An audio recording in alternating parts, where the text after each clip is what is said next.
Shalom. Welcome. Thank you for joining us as we look more deeply into this concept of community as a spiritual practice. This will be our second lesson in a series of 4 lessons. So in the newsletter itself, we talked about how there are certain stages or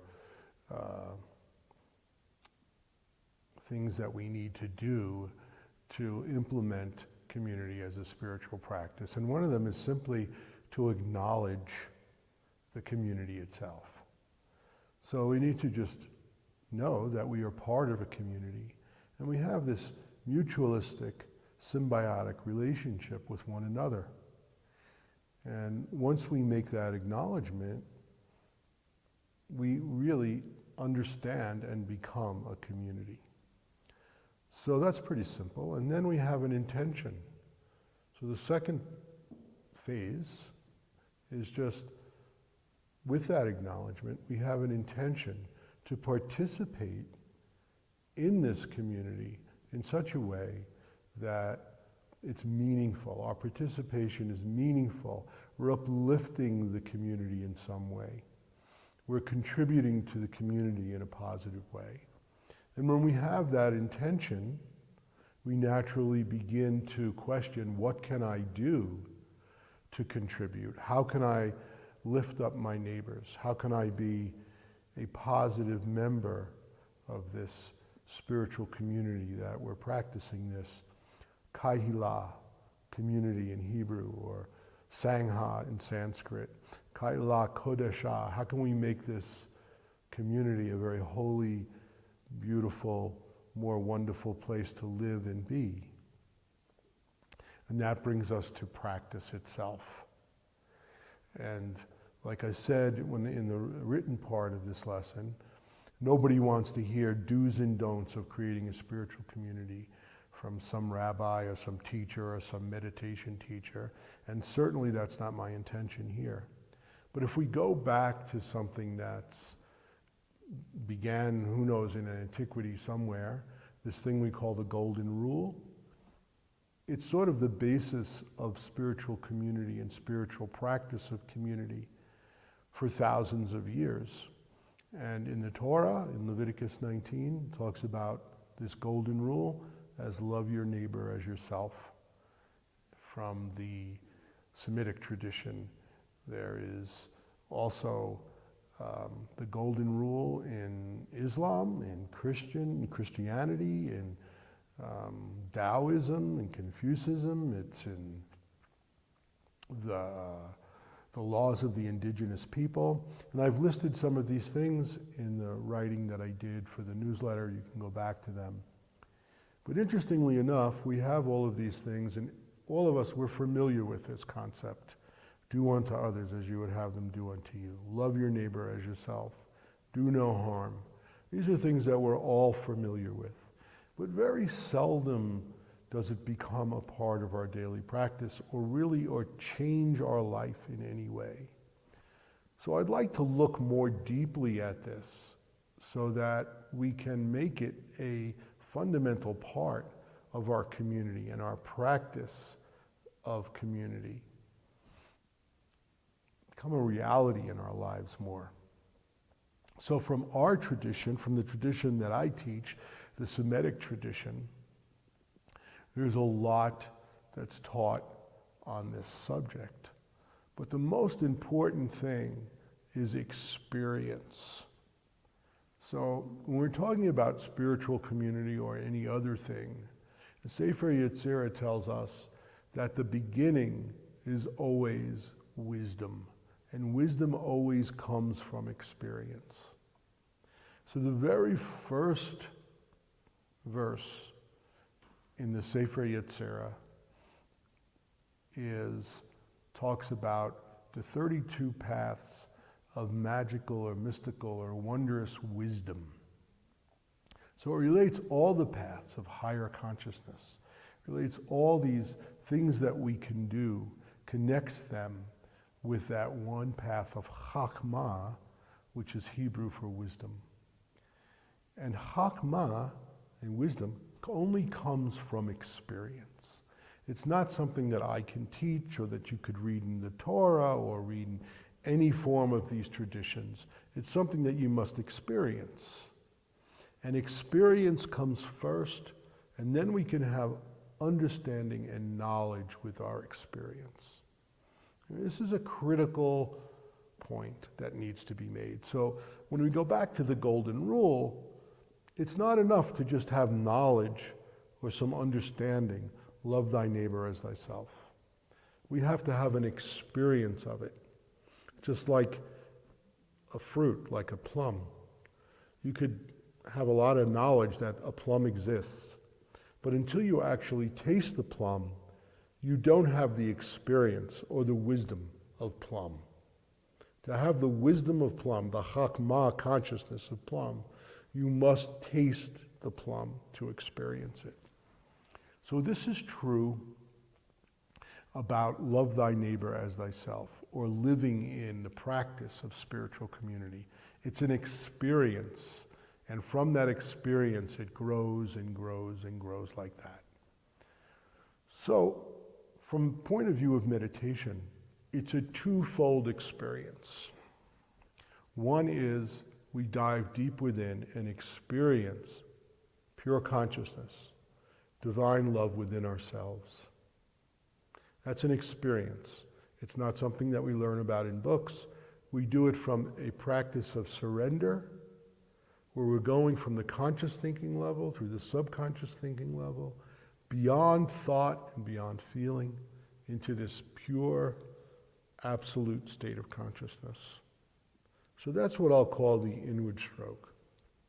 And then as we bring ourselves from that pure state of consciousness out into activity, we bring that peaceful silence, pure, divine love with us into our actions, into how we interact with the world around us, our neighbors, and ultimately our community, right?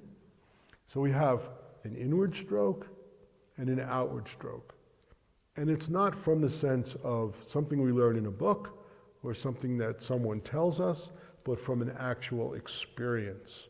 And this is Chachma. This is what is wisdom. So this is a joyful thing. It's something that instead of saying, oh, I have to love my neighbor as myself, we have an experience that brings us joy. In our tradition, we use these names of Hebrew letters and combinations of Hebrew letters to experience, along with prescribed breathing, to experience this transcendent experience coming within, going without. So these letters have meanings, and these meanings, these names have meanings, and they help us understand this experience that we're having. So I'd like to look at them to give us a deeper understanding of how we might experience the joy of love thy neighbor as thyself. Experience the joy of do unto others as you would have them do unto you. And what that is all about. So I want to look at some of the letters here. And this is the letter Chet and the letter Yud. And together, the letter Chet and the letter Yud mean life. And in life, Chai is life in Hebrew. And this is the basic form of life, understanding we're born like this.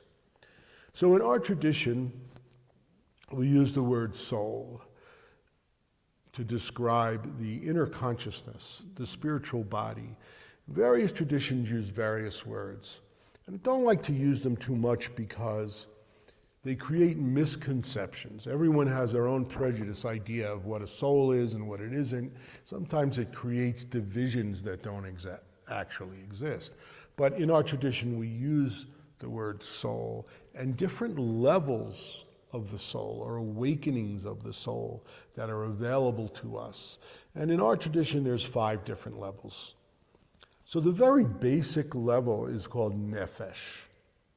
Nefesh, we're born with the experience of this nefesh, and it's pretty much completely physical. So it's tied to the physical way of life. We were born, we breathe, we live, we exist, we sleep, so on and so forth. Every animal and human has nefesh, this experience of the soul. So this is what this is. This is sort of like kindergarten life in a spiritual sense. And energy comes in to this chet, which is the first letter of the word chai, or life. But in the beginning, it's where it stays. So when we're babies, we're always taking. We're taking and not doing a whole lot of giving. We need attention, we need a pacifier, we need a bottle, we need these things, and they come in, and this helps us live and create life. As we begin to meditate and grow and change spiritually, we take out a little piece of this chet so that this coming in also goes out, and we form like a circle here.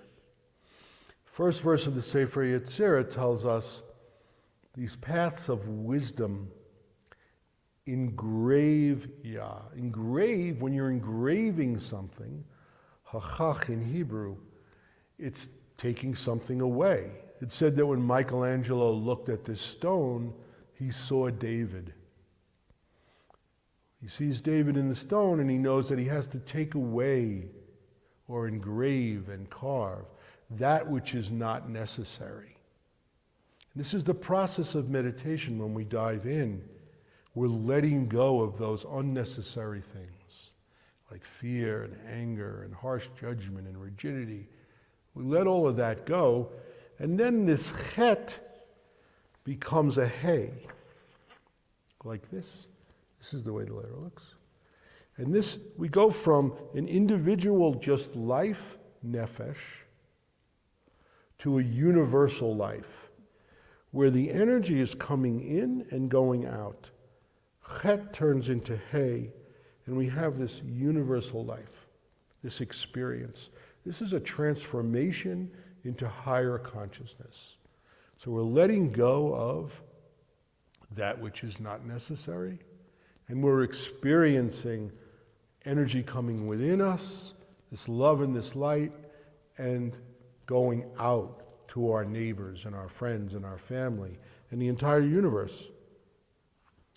So when this energy is stuck in here, it's okay when we're babies, spiritually or physically, but as we grow and we mature, we can't allow this to be stuck.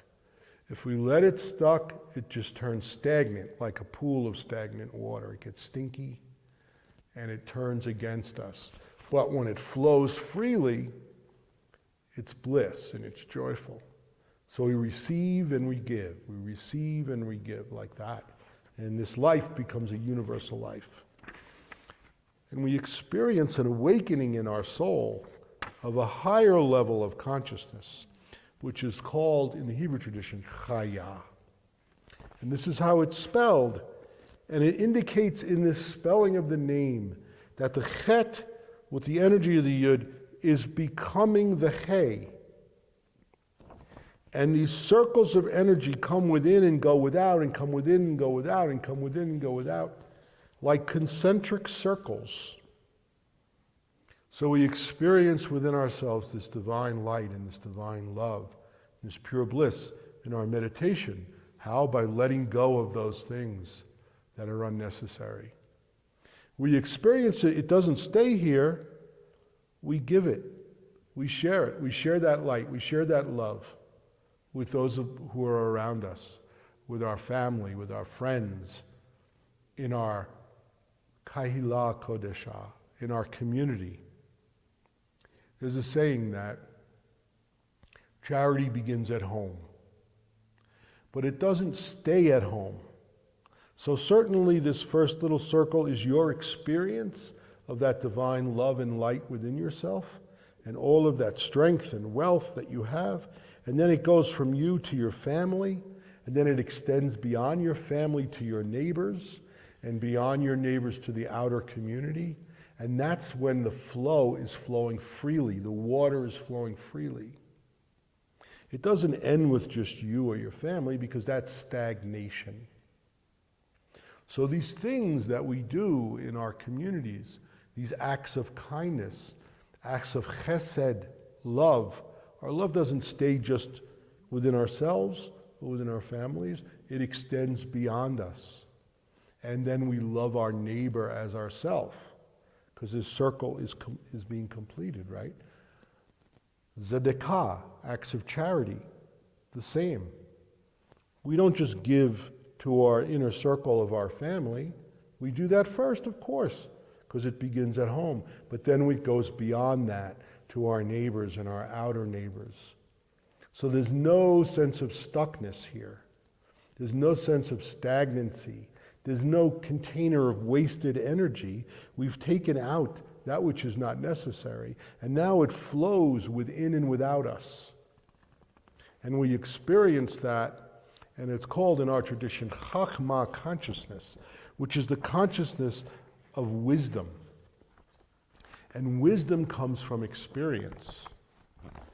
So to recap this, understanding our Sangha, or our Kahila Kodesha, is we let go of that which is not necessary within us. We experience that life, that love, that divine consciousness within us. And then we bring it outside of us to our neighbors and our friends, and we uplift them through acts of kindness that come from within us. It's in our heart. Through acts of kindness, acts of love. This is the reality of love thy neighbor as thyself. So now it's not some knowledge, some concept, some understanding, but rather an experience. And the experience grows. It's not like there's no conflict with our neighbors. Conflict is part of the process. It's not like we're not going to ever disagree and we're all going to be la-di-da and kumbaya. It's not about that. But it's about the free flowing of all that is within us. It doesn't stay within us. It goes to our wives and our husbands and our partners and our children and our friends and our family, and it goes further and further in concentric circles outside of us. And that's the spiritual practice of Kahila Kodesha. It's necessary to have Chachma consciousness. Without it, the water doesn't flow and it's stuck. So, to recap, first thing we do is we acknowledge that we have a symbiotic relationship with all those around us. So there's an acknowledgement, this is my community. Then we have an intention to be a positive part of that community, right?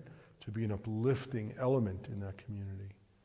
So we dive deep within ourselves and experience pure consciousness, light, love within ourselves. And then we've let go of that which is unnecessary, so it flows outside of us to our families, our friends, our neighbors, all that is around us, the planet itself. Right?